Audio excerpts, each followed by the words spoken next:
छोटंसं कासवाचं पिल्लू बघा किती क्यूट आहे. तर मित्रांनो, आम्ही आमच्या शेतावरती भात बघायला आलो होतो की भात कसं झालंय, कसं रोप आहे, व्यवस्थित तर आहे ना. पण आम्हाला बघा अचानक काय भेटलं, हे बघा. छोटंसं कासवाचं पिल्लू बघा किती क्यूट आहे.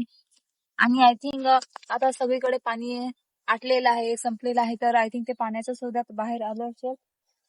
ते पळत पळत होतं, तर मी अचानक बघितलं आणि खूप छान वाटलं एवढंसं कासवाचं पिल्लू बघून. आता त्याला चांगल्याशा जागी नेऊन आणि सोडून द्यायला लागेल.